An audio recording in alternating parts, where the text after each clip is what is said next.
The story of Stoicism begins in adversity, as if it was meant to be this way. Around 300 BC, in the city of Cyprus, a wealthy merchant named Zeno started his voyage from Phoenicia to Piraeus. It seemed like a usual business trip, but fortune had other plans. Zeno was carrying his life's work in cargo, so a potential shipwreck also meant poverty for him. In an unexpected turn of events, his ship was severely hit by a storm. If you were Zeno, and you saw your life's work disappearing in front of your eyes, what would you do? Zeno realized this event was not under his or anyone's control and accepted his fate. Stranded and lost, he found some courage and reached Athens. There, a few years later, he decided to start his own school, Stoicism. The name comes from the place where Zeno taught Stoicism, Stoa Poikil, which translates to painted porch in Greek. What makes Stoicism so unique is that its teachings, which we will cover in a bit, are more relevant today than back then, despite the passage of more than 2,000 years. With problems like relationship breakups, financial losses, wars, and personal issues like depression, Stoicism is not just relevant, it's mandatory. This means that anyone, no matter their gender, occupation, race, or wealth, can adopt Stoicism as a life-changing way of living. Today, the word Stoic refers to someone who doesn't show their emotions during difficult times. However, that's not what Stoicism is about. Let me explain. Have you ever seen a fearless person? A person who, no matter who tries to break him down, always stays confident and never gives up? That's a Stoic. These people are brave and disciplined, but like you and me, they feel fear and disappointment. What makes them different, though, is that they decide to take action no matter how they feel, because it's the right thing to do, and it must get done. Look, Stoicism is about accepting responsibility and becoming the man or woman that you must be. If you are not ready to take responsibility for your life and help the world become a better place, Stoicism is not for you. On the other hand, if you think that you don't need Stoicism and that your problems will cease to exist once you get that supercar, find the woman of your dreams, or become successful, you are fooling yourself.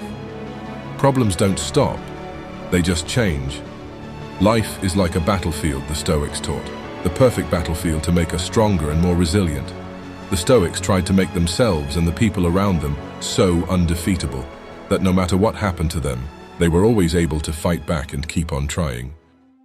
The three most revolutionary teachings of this philosophy that have helped millions live a better life are the following: the dichotomy of control by Epictetus, the shortness of life by Seneca, and Memento Mori by Marcus Aurelius. Before we get in depth into these lessons and provide you with practical examples to deal with whatever life throws at you, you need to know your values. The Stoics believed that the ultimate goal in life was eudaimonia, which only comes if you live in accordance with nature. Many confuse eudaimonia with happiness, but that's not the case. Happiness is an emotion, it comes and goes. Eudaimonia is a state of being, and therefore the term flourishing or internal freedom fits better. How do I reach eudaimonia? You might ask now. As I mentioned earlier, you need to know your values. Otherwise, you'll become a slave of your emotions. The Stoics spoke about the four cardinal virtues. These are courage or bravery, temperance or self-control, justice or honesty, and wisdom or wit. These virtues are like north and south, east and west. They are a Stoic's compass in a sense. This is how a Stoic judges his actions as good or bad. But the Stoics divided things into a third category as well. According to Stoicism, a person is considered good if he is brave, just, clever, and disciplined. On the other hand, a person is considered evil if he is a coward, dishonest, stupid, and mentally enslaved. But what about health, death, money, and relationships, you might ask? A Stoic knows that these things are indifferent. They are not inherently good or bad. It depends on how you use them. For example, if a person is too afraid and anxious of losing their wealth, then money is not an asset, but a liability. The Stoics believed that indifferents are good as long as they help us accomplish our main goal in life, becoming the greatest human being we can be and fulfilling our potential. In other words, a Stoic will prefer these things as long as they do not prevent him from acting with virtue. Of course, being healthy and wealthy and having meaningful relationships with others is preferable to the opposite, but it shouldn't be your main focus, just an added bonus. If you are still watching, drop a like on this video to support us, so we can help more people overcome their problems through Stoicism. This shows me you are here to improve. Consider yourself an exception then, Some things are within our control, while others are not. Epictetus. The dichotomy of control changed the course of history and gave inner peace and freedom to those who learned it. The idea is this: we only control our attitude, thoughts, and choices. Everything else is outside our control. This may seem limiting, but it's actually liberating. By accepting that we can control only these three things, we free ourselves from worrying about events outside our control.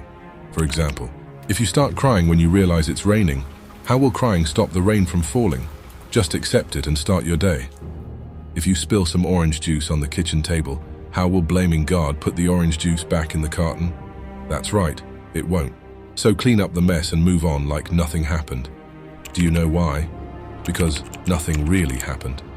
The same applies to situations where people talk negatively about you. It's easier to change yourself than to change others or circumstances. And remember, we're never actually disturbed by an event, but by our opinion about that event, Epictetus also said. If your girlfriend breaks up with you, you might find out that you have more time to focus on your dreams now. If your boss fires you, it is now time to start that side hustle you've been dreaming about for so long. From now on, every time a so-called negative event happens to you, ask yourself, is this under my control? If not, forget about it immediately. If it is under your control, do your work, focus only on the process, and accept the end result as it comes, knowing you did your best. It's not that life is short, but that we waste most of it. If you do it right, one life is enough. Seneca. I'll talk to that girl next time, or I'll make that phone call tomorrow, we say to ourselves, taking for granted our time on this planet. Seneca said that all fools have one thing in common. They are always getting ready to start living. Don't wait for life to magically happen, make it happen. Life is like a tale, Seneca said. It doesn't matter how long it is, but how well you play it. The Stoics thought that everyone wants to be happy, but people confuse pleasure with happiness, wasting too much time in the process. Sex can't last forever, partying can't last forever, driving your favorite car can't last forever, getting validation for your looks can't last forever. These are the activities the Stoics warn us about. They bring momentary joy but ultimately steer us away from our only goal, inner freedom. How are you spending your time? Do you watch endless Netflix series and then end up hating yourself? Now is the time to make changes. Now is the time to improve relationships.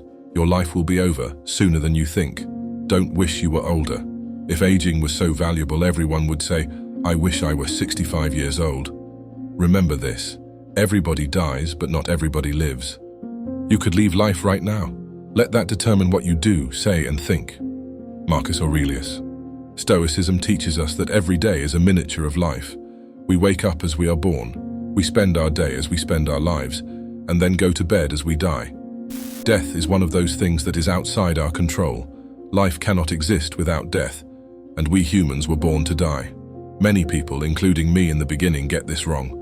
Remembering that you are mortal is not terrifying, but creates a sense of urgency in your life to get things done, now.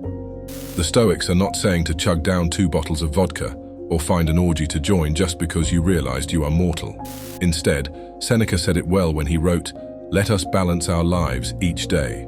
The person who puts the final touches on their lives is never out of time. If you put the final touches on your life each day, you minimize your regrets. Because if you were to die that day, you knew you did everything you could. Meditating on your mortality does have one extra benefit: courage. Let me ask you something. Which soldier is honored? The one who is brave and prepares to die for his country in the battle? Or the one who is afraid and stays behind? Can't you see that what people fear is not death, but the fear of death? Epictetus asked his students. Understand, you cannot escape death, but at least you can escape the fear of it. I know that losing a loved one can be devastating, but life goes on. Otherwise, the death of that person will have ruined 2 lives instead of 1. Stoicism helps you understand that death is as natural as life, and is a part of the deal we made as humans. For the Stoic, death is a duty. And as Marcus Aurelius said, nature says you must die, but that doesn't mean you must die complaining. Well said, Marcus. As you can see, Stoicism is so relevant today because we still face the same problems. People still chase money, waste time, and then regret it on their deathbeds, get disappointed by others' opinions, and still fear death. Don't be ashamed to write your opinion in the comments below. If you learned something new from this video, you can help us by liking this video and subscribing to the channel for endless Stoic wisdom. The first step you can make towards mastering Stoicism is to apply these 3 teachings in your life. Read them aloud, discuss them with your friends, make them your own. This is what the Stoics did. This is what you must do to become like them. How long will you wait till you demand the best of yourself? How long will you wait till you live according to your values? Make the Stoics proud. They are watching you.